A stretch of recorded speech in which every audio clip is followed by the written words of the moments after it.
नमस्कार सर. नमस्ते.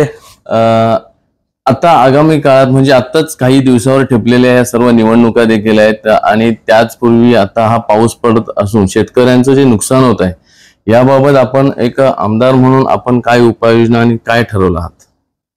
आपणा सर्वांना माहिती आहे की आपली जेवढी कारकीर्द झाली किंवा काही जुने लोक आहेत तर अशा पद्धतीने पाऊस कधीही पडलेला नाही. मे मध्ये चालू झाला तो नोव्हेंबर आला तरी पाऊस चालू आहे आणि तो देखील खूप मोठ्या प्रमाणात आहे. त्यामुळे पिकांचं प्रचंड नुकसान झालं. विशेषतः आपल्याकडे भात शेती पिकाचं खूप नुकसान झाले. आंब्याच्या उद्या येणाऱ्या मोहराला ह्या पावसाचा खूप मोठा परिणाम होऊ शकतो. आंबा, काजू, फळपीक, कुठचंही फळपीक.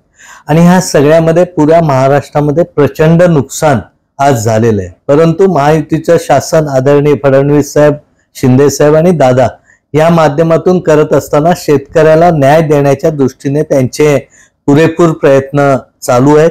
मी देखील काल सीएम साहेबांशी या संबंधात आमची पत्राद्वारे ते मागणी केलेली आहे की कोकणात देखील आंबा पिकाचं असेल, त्याचबरोबर भात पिकाचं, सध्या भात पीक आपल्या समोर जास्त आहे तर त्याचं प्रचंड नुकसान शेतकऱ्यांचं झालेलं आहे. शेतामध्येच भात आहे, ते काढणं देखील शक्य नाही.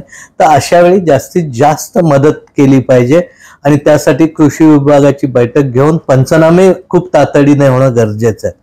हे पंचनामे करत असताना ग्रामसेवक लागतो, तलाठी लागतो. त्यामुळे जिल्हा परिषदेच्या सीओ मॅडमनी पण ह्याच्यात लक्ष घातलंय. कलेक्टर साहेबांना पण आपण ह्याबाबतचं सांगितलेलं आहे की ही सगळी यंत्रणा जर एकत्रितपणे कामाला लावून जेवढ्या झटकन पंचनामे होऊन लोकांना नुकसान भरपाईचा प्रस्ताव राज्य शासनाकडे जर आपण लवकर पाठवलं तर त्याची मदत ही शेवटी मिळू शकते. शेवटी मदत ही मदत असते. होणारं नुकसान खूप आहे आणि मदत निश्चितपणे कमी असते, परंतु ती मदत मिळणं देखील तेवढंच गरजेचं. स्थानिक स्वराज्य संस्थांच्या निवडणुका आता आहेतच. काही दिवसात आचारसंहिता लागू शकते. आपण काय सांगाल? एक 4-5 दिवसापूर्वीच माजी अर्थमंत्री रवींद्र माने साहेब यांनी देवरुख मधून असं विधान केलं की ज्या मतदार याद्या आहेत ह्या बोगस आहेत आणि हे सरकार कसंच काय आम्हाला काय फसवतंय, काय सगळ्या गोष्टी त्यांनी पुराव्यानिशी दिल्या आहेत. आपण काय सांगाल? आदरणीय रवींद्र माने साहेब हे ज्येष्ठ आहेत, मी त्यांचा नेहमी रिस्पेक्ट करत आलेलो आहे. पण मला एकच गोष्ट सांगायची की ह्या मतदार याद्या काय आजच्या नाहीत. ह्या पूर्वापार चालत आलेल्या मतदार याद्या आहेत. पूर्वीपासून इकडे एक नाव तिकडे एक नाव ह्या आधीपासून आहे. तुम्हाला कोणी बघा, मग ह्याच मतदार याद्यांच्या माध्यमातून त्यावेळी मानेसाहेब पण निवडून आले होते. त्याचबरोबर आत्ताच्या खासदारकीला तुम्ही बघितलं की महायुतीचे खासदार खूप ठिकाणी मागे पडले होते. एक ठिकाणी तर असं आहे की 5 मतदारसंघात 30-30 हजारने पुढे आहे आणि एका ठिकाणी 2.25 लाख एकाला पडली आणि पलीकडे 2-3 हजार मतं पडली. हे सुद्धा पॉसिबल आहे असं वाटतं का? पण हे सगळं एक्सेप्ट करूनच जावं लागतं, कारण शेवटी या याद्यात दोष आहेत, नाही तसं नाही. ते पूर्वीपासून आहेत, पहिल्या इलेक्शन पासून आहेत ते आताच्या इलेक्शन पर्यंत. आता जर कुठे डबल झालं असेल, काय झालं असेल आणि त्याच्यामुळे निकालावरचा फरक असेल ते आपण मांडलं पाहिजे. त्याची मतदान त्याचं कमी केलं पाहिजे. आम्हालाही वाटत होतं आम्ही 50,000 निवडून आम्ही 7,000 पर्यंत खाली आलो, मग आम्ही दोष देऊन चालेल का? तर आमच्यातल्या काय चुका आहेत, आम्ही कुठं चुकलो, आमचं काय चुकलं, हे सगळं बघणं गरजेचं आहे. आणि ते बघत असताना मला असं वाटतं की विरोधी पक्ष म्हणून ह्या चुकांचा अभ्यास करून त्याच्यावर उपाययोजना करून त्यांनी पुढे पक्ष चालवलाय. नुसतं मतचोरी म्हणून उगाच तो डायव्हर्ट करायचंय आणि कुठंतरी आपला पराभव होणार आहे. मग पराभव झाल्यावर कारण सांगण्यापेक्षा आत्ताच आपण मतचोरीचा विषय लावून धरावा असं भूमिका कदाचित असू शकते. ही मतदार यादी पूर्वापार चालत आलेली आहे. 4-4 ठिकाणी पण काही जणांची नावं आहेत, ते सगळे काय मतदान करतच नसतात. एखादाच डबल चुकून करत नसेल असं नाही, करत सुद्धा असेल. युतीमधलं कोणी ते नावं टाकलेत असं वाटतं का तुम्हाला? म्हणजे उगाच कसं आहे, हे दिशा बदलायचं काम आहे. मला तरी वाटतं की मी कधी अशा ह्याच्यात राहत नाही. आपलं कुठं चुकलंय ते दुरुस्त करता येतं काय बघणं गरजेचं आहे. उद्या आम्ही म्हटलं तसं तर चाललं असतं का? पण ते नाही ना. आम्ही समोरच्याचा आदर करतो, समोरच्याने किती चांगल्या पद्धतीने फाईट दिली आहे त्याच्यातून ह्या गोष्टी घडल्या, आम्ही गाफील राहिलो असो असं आमच्या पुरतं मानतो आणि ह्याच्यातून शिकून पुढे जाय. त्यामुळे मतचोरी वगैरे हा एक आभास निर्माण करून डायव्हर्शनचा विषय. आताच काही दिवसापूर्वी जनता दरबार भरला होता खासदार नारायण राणे साहेबांचा. दरम्यान त्यांनी भाजपाचाच मी नगराध्यक्ष इथं निवडून आणणार असं एक ठाम मत त्यांनी व्यक्त केलं. मात्र युतीचा त्यांनी भास सांगितला, परंतु भाजपचाच आणणार. आपल्याला माहिती आहे की आदरणीय नारायण राणे साहेब हे ज्येष्ठ नेते आहेत, महाराष्ट्राचे नेते आहेत, देशाचे नेते आहेत. त्यांनी या राज्याचं मुख्यमंत्रीपद भूषवलंय. त्यांनी या राज्याचं केंद्रीय मंत्रिमंडळात त्यांनी खूप चांगल्या पद्धतीने काम केले. ते आमच्या भागाचे खासदार आहेत. ते महायुतीचे आमच्या सर्वात ज्येष्ठ आणि श्रेष्ठ या भागातले नेते. त्यामुळे त्यांनी त्यांच्या पक्षाच्या दृष्टीने त्यांची भूमिका मांडणं हे बरोबरच आहे ना. प्रत्येक जणाला आपापली भूमिका तो मांडत असतो. आणि ज्येष्ठ नेते नारायण राणे साहेब आहेत, उदयजी आहेत, आदरणीय आमचे नेते तटकरे साहेब असतील किंवा अन्य आमचे सगळे असतील, संपर्क मंत्री असतील, एकत्र बसून तो निर्णय घेतील. कारण तो निर्णय घ्यायचा आहे नगराध्यक्ष कोणाचा करायचा हे नेते मंडळींचं आहे. मी तर सुरुवातीपासून सांगत आलं की महायुती होणं ही खूप गरजेचं आहे. कारण महायुती असताना आम्ही चिपळूण शहरामध्ये 1200ने मायनस होतं हेही डोक्यात ठेवलं पाहिजे. आपण जर आपलं म्हणत बसलात तर ते आपल्याला महायुतीचा नगराध्यक्ष बसणं गरजेचं आहे आणि मग तो पुढच्या पक्षाचा दुसऱ्या पक्षाचा असतो. त्यामुळे ह्या सगळ्याचा विचार करून आपल्याला महायुती म्हणून जाणं खूप गरजेचं आहे. अर्थात परिस्थिती जशी उद्भवेल त्या परिस्थितीला प्रत्येकाला सामोरं जाणं हे देखील क्रमप्राप्त असतं. त्यामुळे तो आपापल्या पद्धतीने आपापल्या ठिकाणी विचार हे चालूच राहणार आहेत. आणि राणे साहेब, आदरणीय राणे साहेब याबाबत मला वाटतं चांगल्या पद्धतीने सगळ्यांची समन्वय साधून हा निर्णय योग्य पद्धतीने पालकमंत्री राणे साहेब आमचे नेते बसून घेतील. नगरपालिका जी आहे यावर एक आपल्याला प्रश्न आहे की माजी आमदार रमेशभाई कदम यांनी हा ठाम विश्वास आणि निर्णय लोकांसाठी देत आहेत की मी निवडणुकीसाठी तयार होऊन आश्वासन दिले. आपण काय सांगाल आपल्या? रमेशभाई शहरातल्या राजकारणात काय तालुक्याच्या राजकारणात हे मुरब्बी आहेत. कारण त्यांनी ते पहिल्या ABCD पासून त्यांनी त्यांची राजकीय केलेली. त्यांनी काय करावा त्यांचा प्रश्न आहे.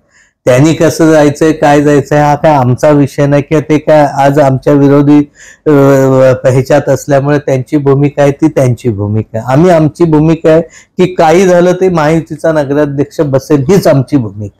पण ह्याच्यामध्ये सगळ्यांनी सगळ्या बाजू विचार केला पाहिजे. प्रत्येकाला वाटतं की महायुती झालीच पाहिजे, महायुती व्हायलाच पाहिजे.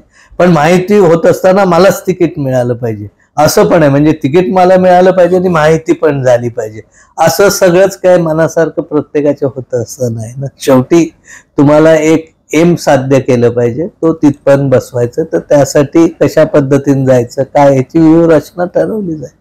पक्ष प्रवेश होत असताना आपण या सर्व राजकीय विचारावर आपण कसं बघताय? नाही, पक्ष वाढवणं प्रत्येकाची जबाबदारीच आहे ना. प्रत्येक जण आपापल्या पद्धतीने पक्ष वाढवत असतो. रेग्युलर आता काल माझ्याकडे जवळ अख्खा गावात त्या प्रश्न झाले. मी दिवसातून 7 ते 8 पक्ष प्रवेश माझे होतात. फक्त माझी पब्लिसिटी नसेल होत.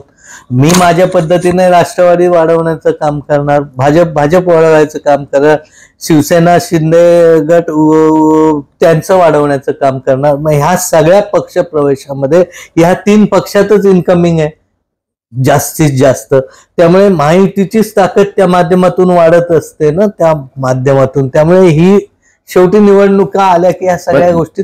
राज ठाकरे आणि उद्धव ठाकरे साहेब हे एकत्र आल्या महाराष्ट्रात काय फरक होऊ शकतो? नाही, शेवटी बघा हे राजकारणात कोण एकाला एक आला म्हणजे 2 होत नाही. तुम्ही आज पण अनुभव घेतले. 2 नेते एकत्र आले म्हणून तो इझी विजयी होतो असातला भाग नाही. त्यातली गणितं खूप सारी असतात. त्यामुळे राजकारणात 1+1=2 होत नाही कधी. त्यामुळे मला वाटत नाही माहितीवर त्याचा काय फारसा परिणाम होईल. दुसरा एक सामाजिक विषय आहे की MIDC खडपोली, गाणे खडपोली आणि दरम्यान दसपटीकडे जोडणारा हा जो ब्रिज पडलेला आहे पूल तर त्याचं मंजुरी आपण मागे बोललात की 25 कोटी निधी पालकमंत्री साहेबांनी आपण जाहीर केलं. तर आता पाऊस संपत आलाय आणि लोकांच्या व्यथा फार वाढत आहेत. आपण पर्यायी रस्त्याचं पुलाचं काय नियोजन किंवा तो पूल कधी बांधणार कसं? आपल्याला माहिती आहे एखादी गोष्ट शासकीय याच्यात करताना काही अवधी हा निश्चित जात असतो, परंतु ह्या जिल्ह्याचे पालकमंत्री आणि सुदैवाने उद्योग मंत्री असल्यामुळे उद्योग मंत्रालयाकडून 3 कोटी रुपयाचा निधी त्यांच्या माध्यमातून देण्यात आला. ही खूप मोठी गोष्ट आहे, कारण जर ते हा बाय प्रोसिजरने हा निधी मिळवायचा असता तर अजून 1 वर्ष कदाचित गेलं असतं, कदाचित 6 महिन्यात झालं. परंतु हा पूल तातडीने मंजूर केलाय. त्यांचा माझ्या हिशोबाने त्याची टेंडर प्रक्रिया पण बऱ्यापैकी होत आलेली आहे आणि आव्हानात्मक ते काम आहे, कारण कॅनॉल खालून जात असताना वेगवेगळ्या गोष्टीचं सगळ्या गोष्टी बघून कराव्या लागतात आणि मे महिन्यापर्यंत तो पुलाचं काम करेल असं मला आशा 100% वाटते. तोवर पर्यायी रस्ता आपण खडपोली मार्गे तयार केलाय, त्याचं अपग्रेडेशन करण्याचा प्रस्ताव पण शासन दरबारी गेलेला आहे. तो अपडेट झाला तर तोही रस्ता पर्यायी खूप चांगल्या पद्धतीने होईल. दरम्यानच्या काळात पाऊस गेल्यानंतर अन्य जे पर्याय आहेत ते प्रांत आणि इतर सर्व अधिकाऱ्यांना एकत्रितपणे घेऊन आपण ते सोडवण्याचा प्रयत्न निश्चितपणे करणार. याच मार्गावरून पर्यायी रस्ता असल्याने तिथे तिकीट एसटी भाडेवाढ जास्त होते असं नागरिकांचा एक मोठा प्रश्न आहे. तर एसटी भाडेवाढवर आपण कमी होऊ शकतो. शेवटी एसटीचा प्रश्न स्टेजेसवर असतो आणि स्टेज वाढलं की त्यांची भाडी वाढत असतात, हा त्यांचा कॉमन नियम आहे.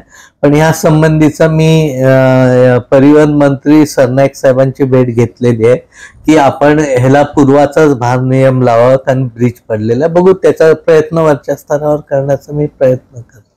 बरोबरच आता आपला चिपळूण मधील मुंबईला जोडणारा सेंटर आहे चिपळूण मध्ये, तर हा जो मोठा उड्डाण पूल आहे, तर या उड्डाण पुलाचं काम आपल्या माहितीनुसार कधीपर्यंत होईल, जनतेला काय सांगा? साधारण पुलाचं कामचं स्पीड तुम्ही बघताय निश्चितपणे नेहमीपेक्षा जास्त आहे. माझ्या माहितीप्रमाणे जानेवारी फेब्रुवारी दरम्यान किंवा मार्च एंडच्या दरम्यान हा पूल होणं अपेक्षित आहे, पण यंदा तरी तो पूल नक्की पुरा आहे. तर आता गाणे खडपोली MIDC याच्यामध्ये सॅपिसच्या कामगारांचा जो मोठा प्रश्न उद्भवला होता, आपण काय सांगाल? त्यांच्या समस्या कशा आहे? पूल पडल्यामुळे काही प्रोडक्शन मध्ये काही प्रॉब्लेम झाले होते. त्यांनी एका दमात सगळ्या कामगारांना 210-15 काय असतील त्यांना कमी केलं. खरं म्हटलं ही अन्यायकारक गोष्ट आहे. तुम्ही तातडीने असं कमी न करता त्यांना विश्वासात घेऊन कुठेतरी कल्पना देऊन ह्या सगळ्या गोष्टी होणं खूप गरजेचं होतं. परंतु कंपनी प्रशासन, विशेषतः स्थानिक इथलं जे प्रशासन आहे ते आडमोठे धोरणाने वागल्यामुळे तो विषय तिथं झाला. मग त्याच्यानंतर त्यांनी लिहून द्या अशी मागणी केली. आम्ही सगळ्यांना लिहून द्यायला भाग पाडलं की काही चुका होणार नाहीत. काही कामगारांच्या त्यांच्याबद्दल त्यांचे आक्षेप होते, तर मी त्यांना सांगितलं ते आक्षेप असतील तर त्यांच्यापुरतं ॲलिगेशन तुम्ही नंतर ठेवा आणि त्यांना सुधारण्याची संधी द्या. ते सगळं मान्य करत करत गेले. 170 कर्मचारी त्यांनी परत कामावर घेतले. आता 50 कर्मचारी कामावर घेण्याची बाकी आहेत. आदरणीय पालकमंत्री महोदयांनी पण ह्या विषयात लक्ष दिलेलं आहे. त्यांनी मालकाशी असेल कंपनीच्या लोकांशी बोललेलं आहे. मी देखील वारंवार त्यांना सांगतो की जो शब्द द्याल त्याला ठाम राहा. एकदा लिहून द्या म्हटल्यावर लिहून दिल्यावर सगळ्यांना घेणं क्रमप्राप्त आहे. आणि जर कंपनी प्रोडक्शन कमी आहेत तर तुम्ही बाहेरून पण दुसरे लोक आणून ते काम करतात. असं हे अन्यायकारक करू नका. आम्ही तुमच्या कंपनीच्या किंवा कुठच्या त्रास देण्याला कुठेही अर्ध्या टक्क्याने कुठं कशात नाही. मग अशा वेळी तिथल्या परिसराला कामगारांना जर तुम्ही जर सामावून घेणार नसाल किंवा कुठचा तरी पूर्वराग दूषित ठेवून तुम्ही तोच निर्णय होय होय करून टाळत असाल तर तेही बाब अतिशय गंभीर आहे. परंतु पालकमंत्र्यांना त्यांनी आश्वासन दिले. मीही वरच्या त्यांच्या मालकांशी कायम संपर्कात आहे. चांगल्या पद्धतीने कामगाराला न्याय देण्याची भूमिका निश्चितपणे ते घेतील. नक्कीच साहेब, आपलं खेर्डी MIDC आणि गाणे खडपोली MIDC या दोन्ही भूखंडावरती काही घटकांनी ती जमीन भाड्याने घेऊन ठेवलेली आहेत, शेड्स भाड्याने घेऊन ठेवले आहेत, पण उद्योग व्यवसाय आणत नाहीयेत. त्यांनी उद्योग आणले पाहिजेत. ह्या दृष्टीने आपण लवकरात लवकर एक बैठक पालकमंत्री उद्योग मंत्र्यांच्या ह्यांनी लावून असे कुठं प्लॉट आहेत, काय आहेत किंवा काय करता येईल ह्याच्या बाबतचा विचार नक्की लावू. धन्यवाद सर. धन्यवाद. नमस्ते.